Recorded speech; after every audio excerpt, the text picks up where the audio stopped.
Alright dudes, it's me Zach. I've been meditating for over 10 years and I still find it hard, but I found an easier way.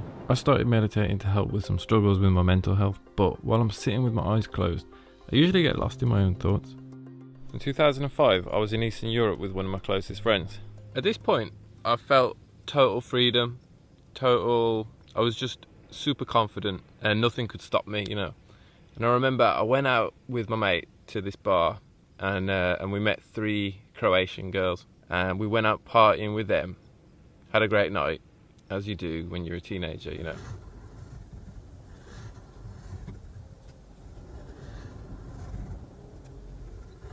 The next day we arranged to meet up with these girls and I was feeling fine until we actually met them, and then all of a sudden I just got really nervous.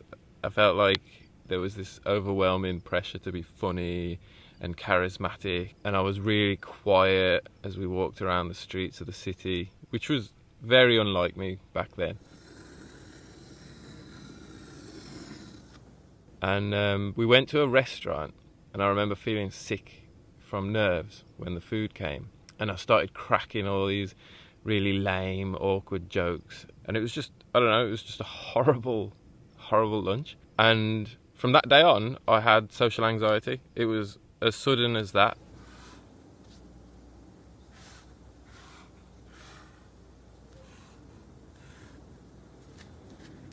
That night, the girls invited us out again, and I knew I wanted to go, but I declined. My mate went on his own, and I just needed to be alone in that moment, and that ended up being a pattern that I would repeat for the next 10 years. I wanted to hang out with my friends, but the anxiety was just too much for me, and I feel like I missed out on so much because of it. I found myself spending way too much time in isolation.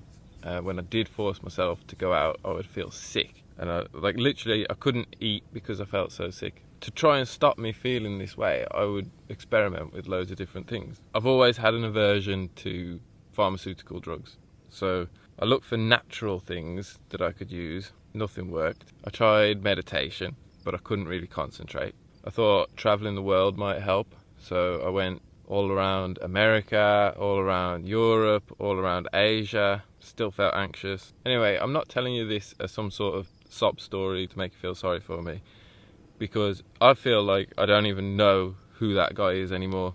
And here's why.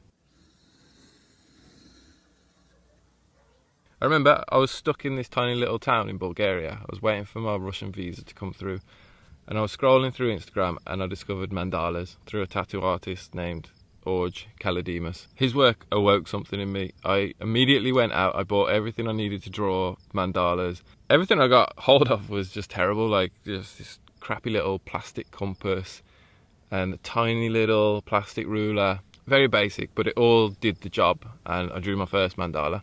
Drawing that mandala was a huge turning point in my life, and after that, mandalas and geometry became a meditation. It's not the only thing that helped reduce my anxiety, but it's definitely right up there. I started drawing mandalas constantly. If I had some free time, I would be drawing mandalas. I couldn't stop because it just brought me so much peace, and as an added bonus, it also brought others joy when they saw them. For me, what makes a mandala so meditative is you don't have to use your imagination too much. It's not like when you're drawing something realistic or an illustration and you have to concentrate. It's all about the process. The mandala will look however it looks, and there's no good or bad. And this allows your mind to shut off and focus. You know, the word mandala actually means mind maintenance. It also means circle, which symbolizes everything. Everything is circular, and the mind is the source of everything.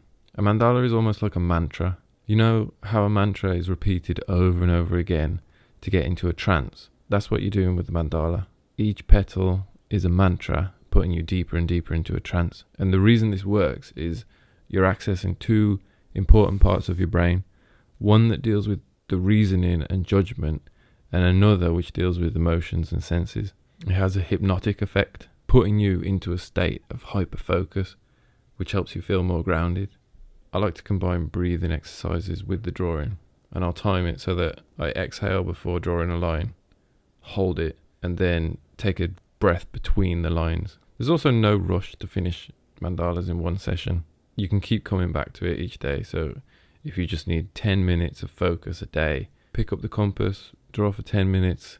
It's better than nothing. You can make it like your meditation practice. Instead of sitting down and meditating, just sit down and draw for 10 minutes. And if your mind happens to be really busy and you just can't shut it off, that's good too, because before you start drawing, you just think about the issue that you've got that's got your mind racing and it's causing you to feel unsettled.